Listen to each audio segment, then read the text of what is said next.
그 성경의 주제를 압축하고 압축하면 뭐가 나오느냐? 두 가지가 나옵니다. 첫째, 하나님이 이 세상을 창조하셨다라는 것.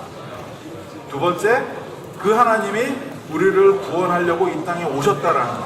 그 두 가지 내용이 나오는데요. 오늘은 두 번째 거는 여러분들이 아마 많이 들으셨을 거예요. 그래서 첫 번째 주제에 대해서 생각을 해보고자 합니다. 이런 거 혹시 생각해 보신 적 있으세요?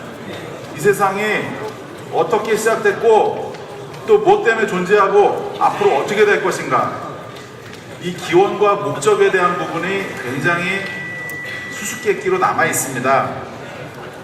그렇게 되면 반드시 또 연이은 질문이 뭐냐면, 이 세상에 과연 창조주가 계신가 아닌가, 이 부분까지 연결이 돼요. 질문을 하나 해보도록 하겠습니다.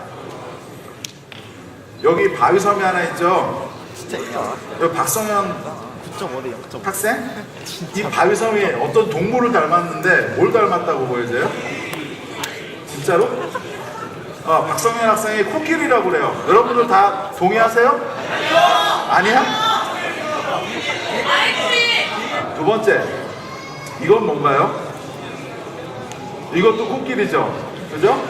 자, 이거는 그냥 만들어졌을까요? 아니면 누군가가 만들었을까요? 네, 누군가가 만들었다. 자, 그럼 세 번째, 이건 뭐예요? 네, 이것도 코끼리야. 근데 이거는 저절로 만들어졌을까요? 누군가가 조각을 했을까요? 자, 여러분들, 이 세 가지 그림의 공통점이 뭐죠? 네, 뭔가를 나타내는데 그게 코끼리예요. 그런데 여러분들 잘 보세요. 아까 여러분들이 얘기했을 때 첫 번째 그림은 그냥 만들어진 거예요. 두 번째 그림은 누군가가 만든 거예요. 어떻게 그렇게 판단을 하셨죠? 저는 아무런 힌트도 드리지 않았는데. 퀄리티에서 퀄리티. 이 두 가지 그림의 차이점은 결국 퀄리티입니다. 그거에 따라서 어떤 것은 자연이 만들어졌고 어떤 것은 누군가가 만들었다고 판단을 하는 거예요. 그런데 이런 부분들이 실제로 여러분들이 배우는 과학의 영역 안으로 들어가서 한번 보면 뭐가 나오느냐. 자, 여러분들 질문을 한번 봅시다. 자, 만유인력의 법칙 여러분들 배우셨나요? 누가 발명했죠? 아는 사람? 네, 사실은 이건 좀 질문이 이상한 거예요. 여러분들은 뉴턴이 만유인력의 법칙을 발견한 거예요. 발명한 게 아니에요. 이 만유인력의 법칙은 사실은 뉴턴이 태어나기 전에도 있었어요. 그런데 사람들이 몰랐을 뿐이에요. 근데 다만 뉴턴이 천재과학자잖아요. 이분이 이것을 깨닫고 이렇게 수식으로 나타낸 거예요. 그래서 어떤 두 가지의 물체가 어떤 질량을 가지고 있고 거리가 있으면 이 둘 간에 서로 끌어당기는 힘을 어떤 경우든지 계산해낼 수가 있습니다. 이것을 뉴턴이 발견을 했어요. 그런데 여러분들, 과학에 이 법칙 하나만 있습니까? 여러분들이 배우는 과학의 수많은 법칙들, 그것들이 있단 말이에요. 그게 과연 그냥 생겨났을까? 아니면 누군가가 의도했을까? 이 부분입니다. 그래서 이 부분에 대해서 성경이 어떻게 이야기하고 있는지 제가 말씀을 드릴게요. 창세로부터 그의 보이지 아니하는 것들, 곧 그의 영원하신 능력과 신성이 그 만드신 만물에 분명히 보여 알게 되나니 그러므로 저희가 핑계치 못한다. 이게 무슨 말이죠? 제가 설명해 드릴게요. 아주 직관적으로 설명해 드릴게요. 아까 그 코끼리 작품 있었잖아요. 그게 17세기에 그 베르니니라고 하는 조각가가 만든 작품입니다. 그런데 그러한 작품을 보고서 이게 누군가가 조각한 게 아니라 그냥 생겨났다고 이야기하지 말라는 거예요. 그것은 핑계일 따름이다. 그걸 성경이 얘기하고 있습니다. 이제 여러분들이 배우는 과학으로 조금 더 들어가겠습니다. 여러분들 중세시대를 대표했던 세계관이 뭡니까? 천동설이에요. 천동설. 그죠? 네, 지구를 중심으로 해서 태양이 돈다. 그런데 이것을 근세에 들어서 4명의 과학자가 지동설로 바꿔버립니다. 여기에 나오는 코페르니쿠스, 갈릴레이, 케플러, 마지막으로 뉴턴, 아까 나왔던. 이분들이 어떻게 그 시대에 어떻게 보면 패러다임이거든요. 이것을 바꾼다는 건 사실 쉽지가 않습니다. 근데 이분들이 이것을 바꿔냈거든요. 근데 어떻게 바꿔냈느냐, 그 배경에 뭐가 있느냐를 여러분들한테 말씀드리고 싶은 거예요. 이분들은 위대한 과학자이기 이전에 위대한 신앙인이었어요. 그래서 이분들은 하나님께서 이 세상을 창조하시되 질서 가운데 창조하셨다는 것을 믿었어요. 사실은 그 믿음으로 말미암아서 이 지동설이 규명이 된 겁니다. 그걸 말씀드리려고 그러는 거예요. 기가 정해져 있잖아. 여러분들, 코페르니쿠스 같은 경우에는 창조주께서 질서 가운데 이 세상을 창조하셨다고 생각을 하셨는데, 자, 여기 보면 동그라미 왼편에 보시면, 오른편이구나. 오른편에 보시면 이제 천동설 모형이 나와요. 그때까지만 해도 우리가 움직이는 걸 느낄 수가 없는데 별이 돌아야지 우리가 돌 수 있냐 이거거든요. 그런데 문제는 뭐냐면 별을 관측해 보면 별이 이상하게 돈다는 거예요. 어느 때는 오른쪽으로 돌다가 어느 때는 왼쪽으로 돌다가 특히 행성들이 그래요.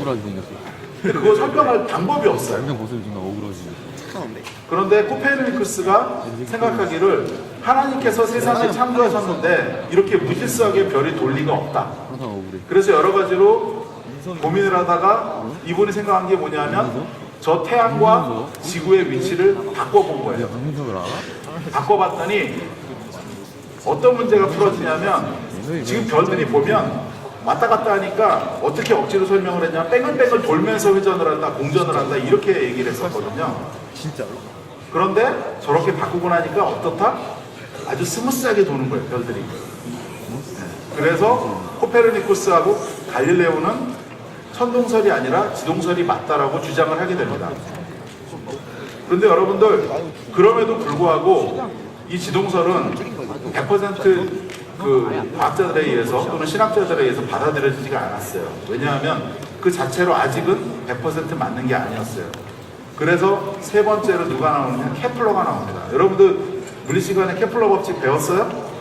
네. 케플러 1법칙이 뭐죠? 케플러 1법칙은 뭐냐? 타원 궤도의 법칙입니다. 별이 원으로 돌지 않고 타원으로 돈다는 거예요. 그러니까 예전에 과학자들은 원으로 정속도로 돈다라고 생각을 했었어요. 근데 그 편견을 깬 겁니다. 어떻게 깼느냐? 타원으로 돈다. 두 번째, 면적과 속도가 일정하다. 저 C에서 D로 가나 B에서 A로 가나 저 속도가 일정하다라는 거예요. 그러니까 무슨 얘기냐면 일정한 속도로 가는 게 아니라 태양에 가까우면 빨리 돌고 태양에서 멀어지면 천천히 돈다라는 것을 알아냈습니다. 그 다음에 이제 마지막 세 번째 법칙이 굉장히 어떻게 보면 센세이셔널하죠. 이 타원의 반지름의 세제곱을 곱한 것과 그 다음에 공전주기의 제곱을 곱한 것을 XY 평면상에 나타내 봤더니 일직선상에 정렬되더라. 이거를 케플러가 발견을 해요. 그런데 어떻게 보면 이제 이 발견은 어떻게 보면 좀 불완전한 발견이에요. 수학 문제로 따지면 여러분들이 수학 주관식 문제를 푸는데 어떻게 해서 답은 맞췄어요. 근데 풀이 과정에 논리가 전혀 없어. 그런 경우들이 있죠. 사실은 케플러가 그랬어요. 케플러는 그동안에 별을 관측한 수많은 데이터를 가지고 이렇게 결론은 이끌어냈는데 저게 왜 그러는지를 설명을 못했어요. 근데 그거 설명한 사람이 있죠. 그게 누굽니까? 네, 4번 아이작 뉴턴. 이 4번 타자 아이작 뉴턴이 나와서 끝내기 말로 홈런을 칩니다. 그 사람은 이 케플러의 저러한 결과들이 법칙으로 맞다라는 것을 그의 역학법칙으로 해서 증명을 해내요. 그래서 요즘 여러분들 이제 교과서에 보면 케플러 1, 2, 3 법칙을 증명을 할 수가 있습니다. 여러분, 뉴턴이 한 얘기가 있습니다. 제가 한번 읽어드릴게요. 자, 창조자의 존재를 의심하지 마라. 왜냐하면 우연히 이 세상을 통치하는 것은 생각할 수가 없다. 이렇게 얘기하고 있습니다. 여러분들, 뉴턴은 어떻게 보면 역사상 가장 위대한 과학자라고 볼 수가 있어요. 그 사람도 이 창조의 질서에 대해서 인정을 한 겁니다. 그래서 여러분들,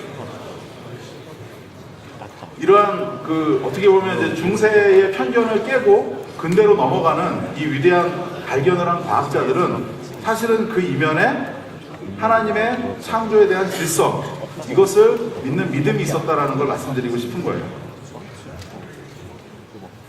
여러분들 여기까지는 이제 교과서에 나오는 얘기고요. 이제는 제 얘기를 잠깐 드리겠습니다. 시간이 많지 않아서 짧게 말씀드리겠는데요. 저는 여러분들 같은 고등학교 다닐 때까지만 해도 교회를 다니지 않았어요. 하나님을 몰랐어요. 그리고 무신론자였어요. 왜? 교과서에서 그렇게 가르치니까. 그런데 제가 대학교 다닐 때 이제 전도자를 통해서 이제 복음을 듣게 됩니다. 여기 이제 사진에 앉아 계신 분인데요. 처음에 이제 성경을 공부하게 되는데 저는 이제 미션 스쿨도 아니었어요. 중앙고등학교 미션 스쿨이 아니에요. 이렇게 책들도 없어요. 근데 이제 말씀을 이렇게 듣는데 이거는 굉장히 이제 저항감이 들더라고요. 왜냐하면 나는 성경을 하나의 신화로 여겼거든요. 그리스 신화 같이. 그런데 이분은 이게 사실이라는 거예요. 그래서 제가 이제 받아들일 수가 없죠. 그 다음에 이 세상을 창조하신 어떤 인격체 하나님이 계시다? 또 예수님이 돌아가시고 다시 살아나셨다. 뭐 이런 얘기를 하는데 제가 믿을 수가 없죠. 처음에 저항감이 생겼습니다. 그런데 성경을 계속 공부를 하다 보니까 하나를 깨달은 게 있어요. 뭐냐면 이 성경이 신화가 아니고 역사였다라는 걸 제가 알았어요. 성경을 읽어보면 여러분들이 세계사 시간에 배웠던 그런 나라들이 나옵니다. 이집트라든지 아시리아, 바벨론, 로마 이런 나라들이 나와요. 그리고 거기에 대한 역사들이 기술되어 있습니다. 역시 우리의 왕. 그리고 아까 지금까지 제가 말씀드렸던 이 세상에 질서가 있는데 이 질서가 우연으로 창조되었을까? 우연으로 생겨났을까? 아니면 누군가에 의해서 창조되었을까? 이 부분에 대해서 생각을 하기 시작했습니다. 그래서 저는 이것이 우연이 아니고 누군가의 창조에 의해서 생겨났다라는 나름대로의 생각이 바뀌게 됐죠. 그런데 그럼에도 불구하고 제 마음에 하나님에 대한 믿음이 생기지는 않았어요. 왜냐하면 우리가 하나님을 믿는다고 하는 거는 내가 막 뭘 많이 알고 해가지고 믿어지는 건 아니에요. 믿음은 아까 여러분들 여기 주제가 뭐였어요?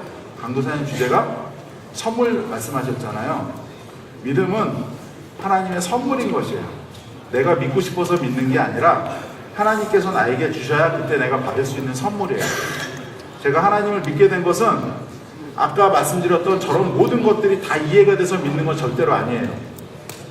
하나님을 개인적으로 받아들였기 때문이에요. 그런데 그 과정에 대해서 말씀을 드리면, 자, 어느 날 제가 이제 목사님의 말씀을 듣습니다. 그런데 그때 마음판에 하나의 그림이 새겨지더라고요. 어떤 그림이었냐면 예수님이 십자가에 이렇게 달려가지고 너무나 피곤하고 힘겹게 이렇게 계신 거예요. 그런데 아무 말씀을 안 하세요. 저는 사실 하나님을 만나게 되면 굉장히 이렇게 물어볼 게 많았거든요. 여쭤볼 게 많았어요. 이 세상이 왜 이렇게 생겨났고 왜 이렇게 죄가 들어왔고. 그런데 그 모습을 제가 보면서 어떤 느낌이 들었냐면 내가 바로 죄인이구나라는 것을 깨달았습니다. 여러분들 죄라고 할 때 넌 죄인이야 라고 했을 때 여러분들 받아들이시기 어려운 분들도 많으실 거예요. 왜? 우리가 말하는 죄의 개념은 다분히 윤리적인 개념들이 많습니다. 그런데 성경에서 말하는 죄는 그건 이상이에요. 사실은 그런 윤리적인 죄는 우리가 생각하는 어떤 원천적인 죄의 결과물일 뿐이에요. 우리가 왜 죄인이냐? 우리가 하나님으로부터 단절되었기 때문에 죄인입니다. 그런데 문제는 뭐야? 우리 인간들은 그 하나님이 하나님으로부터 내가 단절되었다라는 것 자체를 느끼지를 못해요. 그리고 설사 느낀다 하더라도 그 단절로부터 회복할 수 있는 방법을 알지를 못해요. 그런데 하나님께서는 그 방법을 알고 계십니다. 딱 하나의 방법이 있습니다. 그것은 뭐냐? 창조주께서 육신을 입고 이 땅에 오셔서 자기 스스로가 그 죄에 대한 제물이 되시는 거예요. 그리고 하나님께서는 그 방법을 택하셨어요. 그래서 우리에게 구원의 길을 열어주신 겁니다. 그게 그 하나님을 만나는 그 순간에 느껴지더라고요. 엄청난 틀리면. 그래서 사실은 30년 전 이야기입니다. 근데 지금도 그 하나님을 제가 믿고 지금까지 신앙생활을 하고 있습니다. 여러분들 그 맨 밑에 한번 보실까요? 성경에서 나오는 말씀입니다. 너희가 전심으로 나를 찾고 찾으면 나를 만나리라.